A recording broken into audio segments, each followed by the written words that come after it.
Welcome into the Beat Sessions. I'm your host, Mitchell Weary. It is always a pleasure to talk about this next artist, whose new album, Welcome to America, was released on July 30th.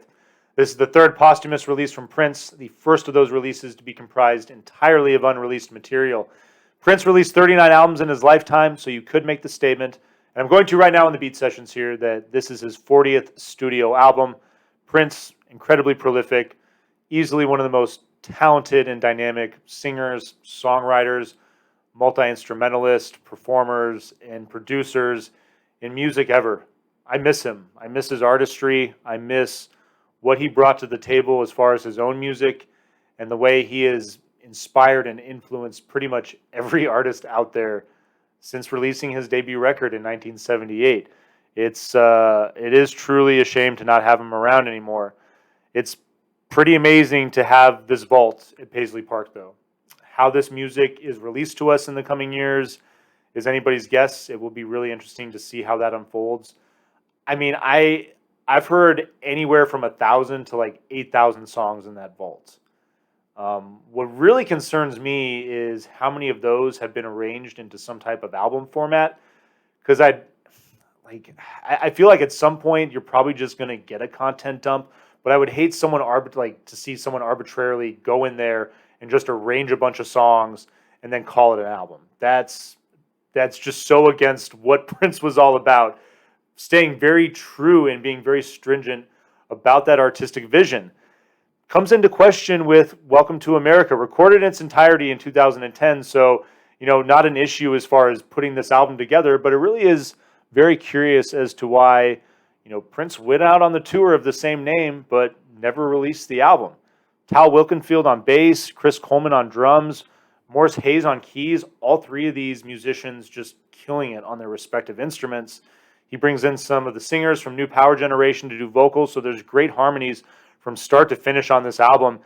This is probably one of his best records in the last 20 years. That prolific output, there was some rough spots there towards the end of his life, unfortunately.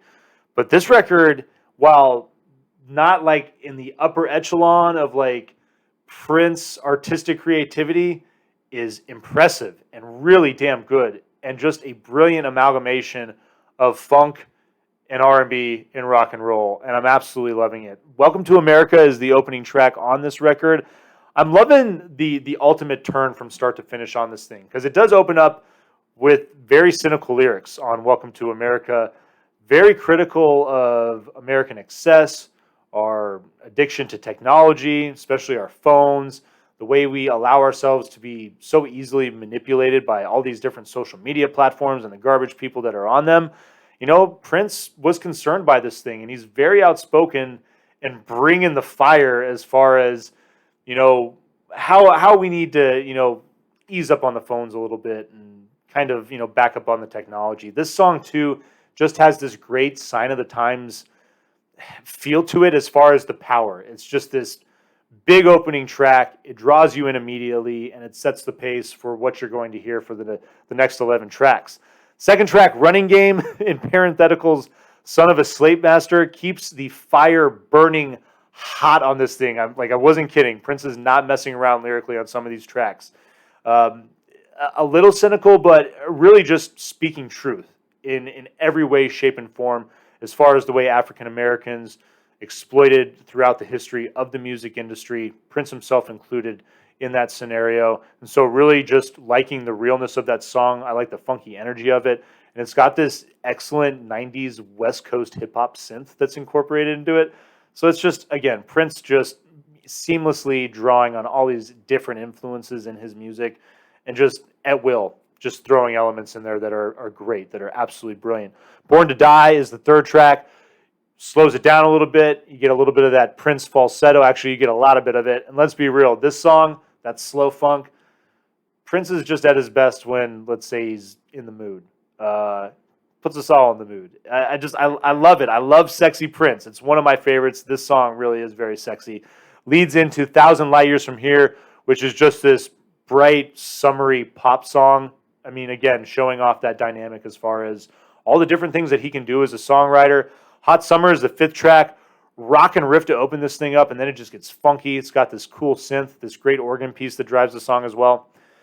And then the first half of this record finishes with Stand Up and Be Strong, which is a Soul Asylum cover. It couldn't be more random, frankly, but it's so well done. It's a great song. I went back and listened to the original, but Prince just does a marvelous job with the cover. It opens with this slow piano intro, and then you just get this big musical build, and just this big loud piece at the end, this gospel vocal. I absolutely love the way this song builds, and the coda, the way it ends, just marvelously done. Check the Record is what we get when we flip the B-side. It's going to pick the pace of this record up again. It's hard and funky. Same page, different books, keeps that pace going as well. And then your ninth track, When She Comes, is more of that slow, funky, sexy Prince. As you can probably tell by the title, it's about as explicit as the song Cream. So, and, Prince, I love sexy Prince. How can you hate on that? Moves into 10-10, Rin Tin Tin, just a jazzy piano intro, and then just funk and jazz driving that track. Leads into Yes, which has got this rockin' Sly and the Family Stone feel. And then your final track, One Day We Will All Be Free, is really just this groovy, slow, funky jam that is a fine way to close out what is just a marvelous record. It's really cool to have this album from Prince. Even if it's 11 years after the fact, I think that this album is more powerful being released now than back then. I think Prince and all of his prescient glory knew that we weren't ready for it, and I think that this album is much more poignant, and it's a major vinyl please. So I hope you enjoy listening to this record. I hope you find this review helpful.